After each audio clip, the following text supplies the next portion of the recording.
Hello అండి. Welcome to government job sport.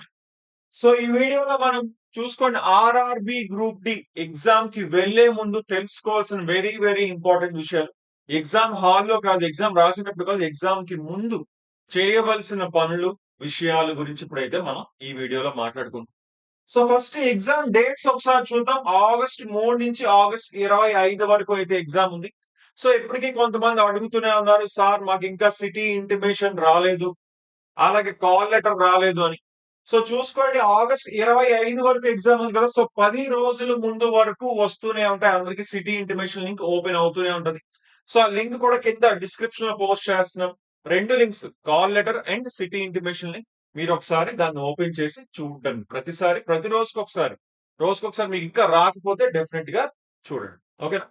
So ఇప్పుడు మనం వెరీ వెరీ ఇంపార్టెంట్ విషయాలు ఏంటి అంటే, మనకి ఎగ్జామ్ కి 2-3 డేస్ ముందు నుంచి, ఎగ్జామ్ కి ఒక 2-3 డేస్ ముందు నుంచి మనకి ఇంకా మనం కొత్త టాపిక్స్ ని ప్రిపేర్ అవ్వడం మానేయాలి. ఫస్ట్ అండ్ ఫార్మోస్ట్ థింగ్ ఏంటి, ఎగ్జామ్ కి 2-3 రోజుల ముందు నుంచి అసలు ఇంకా కొత్త టాపిక్స్ ని, న్యూ టాపిక్స్ ని ప్రిపేర్ అవ్వకూడదు. మరి ఏం చేయాలి? ఓల్డ్ టాపిక్స్ అన్నిటినీ కూడా రివైజ్ చేసుకోవాలండి. ఓల్డ్ టాపిక్స్ అన్నిటిని కూడా ఏం చేసుకోవాలి? రివైజ్ చేసుకోవాలి. అలాగే ఇంపార్టెంట్ ఫార్ములాస్, మ్యాథ్స్ లో మనకి చాలా చూస్తున్నాం. మనం already previous papers, model papers అన్ని చూసాం. ఇంపార్టెంట్ ఫార్ములాస్ అన్ని కూడా మనం రివైజ్ చేసుకోవాలి. ఇప్పుడు ఎందుకంటే మళ్ళీ కొత్త టాపిక్స్ ఇప్పుడు నేర్చుకొని కన్ఫ్యూజన్ కంటే కూడా మీరు ఆల్రెడీ ఇప్పుడు దాకా ప్రాక్టీస్ చేసినయే వాటిని రివిజన్ చేసుకోవడం వెరీ ఇంపార్టెంట్. అండ్ ఫార్ములాస్ చాలా ఇంపార్టెంట్ కదా, అవి ఖచ్చితంగా గుర్తుండాలి. వాటిని రివైజ్ చేసుకోవాలి మనం. అలాగే ఏవైతే ఇంపార్టెంట్ టాపిక్స్ ఉన్నాయో మనకి ఇప్పుడు క్లియర్ గా తెలుసు. మనం ఇన్ని model papers and previous papers చూసాం, ఇప్పుడు ఛాంపియన్ సిరీస్ చూసాం. వీటన్నిటిలో కూడా మీకు అర్థం అయిపోతుంది ఏ టాపిక్ లోని వస్తున్నాయి క్వశ్చన్స్ అని. మీరు ఆల్రెడీ రాసుకొని ఉంటారు కదా. సో ఆ టాపిక్స్ ని మాత్రమే, ఇంపార్టెంట్ టాపిక్స్ ని మాత్రమే రివైజ్ చేసుకోండి. అంటే ఇప్పుడు సిలబస్ చాలా పెద్దది ఉంటది. బట్ అదంతా కాకుండా ఏవైతే ఇంపార్టెంట్ టాపిక్స్ ఉన్నాయో వాటిని ఈ 2 డేసే కదా ఉంది. ఇప్పుడు ఎక్కువ డేస్ ఉంటే మొత్తం చూసుకోవచ్చు. బట్ తక్కువ, జస్ట్ 2 డేసే ఉన్నప్పుడు ఆ ఇంపార్టెంట్ టాపిక్స్ ని మాత్రమే చూసుకోండి. అండ్ ఇంకొక విషయం ఏంటి అంటే, మనకి తెలుసు కదా, షిఫ్ట్ 1, 2, 3 షిఫ్ట్స్ ఉన్నాయి కదా ఎగ్జామ్ లో. అవునా? ప్రతిరోజు 3 షిఫ్ట్స్ అవుతాయి. సో మీకు ఏదైతే షిఫ్ట్ వచ్చిందో ఆ టైమింగ్ అప్పుడు, for example morning 9 o'clock shift అని. సో కరెక్ట్ గా రోజు కూడా ఎగ్జామ్ కా 2 డేస్, 3 డేస్ ముందు రోజు ఆ టైంకి ఒక ప్రాక్టీస్ టెస్ట్ రాయడం అలవాటు చేసుకోండి. అంటే ఆ 2 రోజులు జస్ట్ ప్రాక్టీస్ అన్నమాట. సో ఎగ్జామ్ లో మళ్ళీ కొత్తగా ఉండదు. అదే టైంకి మీరు ఆ టైం లిమిట్ లోనే, ఆ టైంలోనే ఎగ్జామ్ రాస్తారు. మీది ఒకవేళ సెకండ్ షిఫ్ట్ అనుకోండి, ఆ టైంలో రాస్తారు. థర్డ్ షిఫ్ట్ అయితే ఆ టైంలో. ఓకేనా? సో ఏ షిఫ్ట్ అయితే ఆ టైంలో రాస్తారు. And very very important thing, ఈ ఎగ్జామ్ సెంటర్ గురించి మనం మాట్లాడుకుంటే మనకేంటి, సిటీ ఇంటిమేషన్ 10 రోజుల ముందు వస్తుంది. అవునా? సో అందరికి వాళ్ళు అప్లై చేసిన అక్కడ దగ్గరలో ఉన్న సిటీయే కాదు, దూరంగా ఉన్న సిటీ కూడా రావచ్చు. అవునా? సో అది ముందే రిజర్వేషన్స్ అయితే క్లియర్ గా రిజర్వేషన్స్ చేసుకోండి. ముందు రోజు నైట్ వెళ్ళడానికి ట్రై చేయండి. ఎవరికి మార్నింగ్ షిఫ్ట్ ఉన్న వాళ్ళైతే ముందు రోజు నైట్ వెళ్ళడానికి ట్రై చేయండి. అండ్ ముందు రోజు నైట్ ప్రశాంతంగా పడుకోవడానికి ట్రై చేయండి. అంతేగాని ఆ ట్రావెలింగ్ లోని, అంటే మీరు సీరియస్ క్యాండిడేట్స్ అయితే చెప్తున్నా, మీరు సరదాగా రాస్తుంటే ఎలాగా మీ ఇష్టం వచ్చింది చేస్తుంటారు. బట్ సీరియస్ క్యాండిడేట్స్ ఎవరైతే ఉన్నారో, ఎందుకంటే స్లీప్ డిస్టర్బ్ అయితే ఎగ్జామ్ లో ఆ జస్ట్ ఆ 1.5 అవర్, ఆ టైం అనేది వెరీ ఇంపార్టెంట్ కదా. ఆ టైం మీరు రిస్క్ చేయకూడదు. సో డెఫినెట్ గా ముందు రోజు అయితే మాత్రం ప్రశాంతమైన sleep is very very important. So అందుకని దూరంగా ట్రావెల్ అయితే ముందు రోజు నైట్ కల్లా రీచ్ అయిపోయి అక్కడ రెస్ట్ తీసుకొని నెక్స్ట్ డే మార్నింగ్ షిఫ్ట్ కి అయితే అలా చేయడం చాలా చాలా బెటర్ అన్నమాట. ఓకేనా? సో అండ్ ఎగ్జామ్ సెంటర్ కూడా ఒకవేళ మీకు దూరంగా వచ్చిందనుకోండి సిటీ, ఆ exam centre lot of confusion ఉంటది. మెయిన్ గా మార్నింగ్ షిఫ్ట్ వాళ్ళకి ఏంటంటే టైం సరిపోదన్నమాట. ఆ టైం చాలా చాలా ముందు వెళ్ళడం చాలా ఇంపార్టెంట్. ముందు రోజే ఒకసారి ఎళ్లి ఆ సెంటర్ ని చూసుకోవడం చాలా చాలా బెటర్ థింగ్ అండి. ఓకే.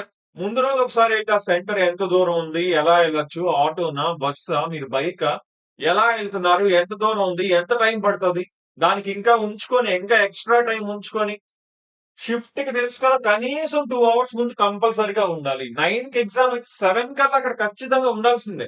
ఎట్టి పరిస్థితి ఇంకో 1 అవర్ ముందే ఉండండి తప్ప, లేట్‌గా మాత్రం ఉండొద్దు. మీరు ఒకవేళ ఏ బస్సో, ఆటో అనుకోండి ఎళ్ళేటప్పుడు మీరు కరెంట్ అఫైర్స్ లాంటి సింపుల్‌వి రివైజ్ చేసుకోవచ్చు. అలాగే లేకపోతే ఫార్ములాస్ రివైజ్ చేసుకోవచ్చు. అవి కూడా మీరు యూజ్ చేసుకోవచ్చనమాట ఆ టైంని కూడా. అండ్ వెరీ, వెరీ ఇంకొక ఇంపార్టెంట్ థింగ్ ఏంటి? ఏంటేంటి పట్టుకెళ్ళాలి ఎగ్జామ్‌కి? ఏంటేంటి పట్టుకెళ్ళాలి? ఈ కాల్ లెటర్ అనేది పట్టుకెళ్ళాలి. ఆ కాల్ లెటర్ వస్తుందా? దాన్ని పట్టుకెళ్ళాలి. అలాగే మనకి passport size photos, passport size photos ఏవైతే అక్కడ అందించారో అవే తీసుకొని వెళ్ళడం మంచిది. 6 మంత్స్ లోపు ఆల్రెడీ మీ ఎగ్జామ్‌కి ఇచ్చారు కదా! వాటినే తీసుకొనెళ్ళండి. 6 మంత్స్ లోపు అయింది అవ్వాలన్నమాట. ఓకేనా? 6 మంత్స్ లోపు మీరు ఆ ఫోటో తీసుకొనుండాలి. కనీసం ఒక 2 అయితే పట్టుకెళ్ళండి ప్రాబ్లమ్ లేదు. ఒకటి పట్టుకెళ్తే చాలు. బట్ ఎందుకైనా మంచిది ఒక 2 పట్టుకెళ్ళండి. అలాగే original ID cards, original ID cards కూడా ఒరిజినల్ ఐడీస్ ఒక 2 పట్టుకెళ్ళడానికైతే డెఫినిట్‌గా ట్రై చేయండి. సో ఇయైతే కంపల్సరీ అన్నమాట. ఎగ్జామ్‌కెళ్ళేటప్పుడు ఈ డాక్యుమెంట్స్ అనేవి చాలా చాలా ఇంపార్టెంట్ కదా! ఈ 3 అయితే డెఫినిట్‌గా తీసుకెళ్లాల్సిందే. ఓకేనా?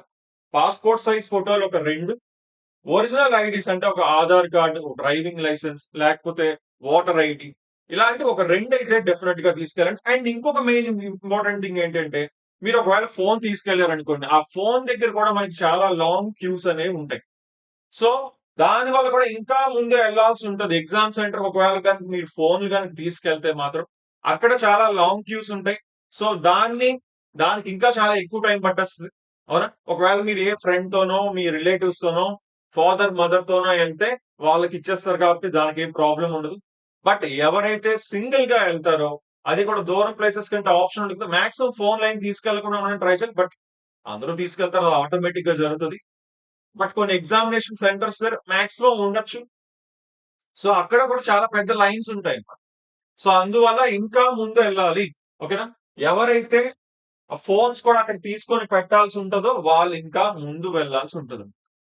సో, ఇవైతే వెరీ, వెరీ ఇంపార్టెంట్ పాయింట్స్ అండి.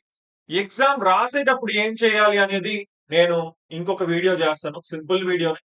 పెద్ద ఎక్కువ కాదు. సో, అందరికి ఆల్ ద బెస్ట్ అండి. All the best. Me exam dates డెఫినిట్‌గా కింద కామెంట్ చేయడానికి ట్రై చేయండి. అలాగే మన ఛానెల్‌లో very, very important current affairs ఒక 100 కరెంట్ అఫైర్స్ చెప్పుకున్నాం. అలాగే ఇంకొక విషయం కూడా ఏంటి అంటే, ఈ 2 డేస్‌లోని ఇంకా ఏం చేయాలి సార్ అంటే, previous papers, model papers practice చేసుకోవడం. చెప్పాను కదా! అదే టైం మీది ఏదైతే షిఫ్ట్ టైమ్ ఉందో, ఆ టైంలోనే మోడల్ పేపర్స్ రాయడం, మాక్ టెస్ట్‌లు రాయడం. లేదా మన లైవ్స్ కూడా ఉన్నాయి కదా! వాటిల్లో కూడా వచ్చి చూడడం. కష్టమైన క్వెషన్స్, డీప్ టాపిక్స్, కొత్త టాపిక్స్‌ని స్టార్ట్ చేయకుండా సింపుల్ మీరు ఆల్రెడీ ఏవైతే లాగ్ ఉన్నాయో, ఏవైతే ఎక్కడో ఎక్కువ మిస్టేక్స్ చేస్తున్నారో, ఆ టాపిక్స్‌ని తీసుకొని వాటిని బాగా ప్రాక్టీస్ చేసుకోవడం చేయవలసిన పనులన్నమాట. ఓకేనా? సో, అందరికి ఆల్ ది బెస్ట్ అండి. డెఫినిట్‌గా మన ఛానెల్‌లో ఉన్న reasoning, maths and current affairs అన్నీ కూడా చూడండి. లైవ్ ట్యాబ్‌లో ఉంటుందన్నమాట. ఓకేనా? సో, అందరికి ఆల్ ది బెస్ట్. డెఫినిట్‌గా మీ ఎగ్జామ్ డేట్స్ కింద కామెంట్ చేయండి. So, okay then. Thanks for watching and have a nice day. By-by.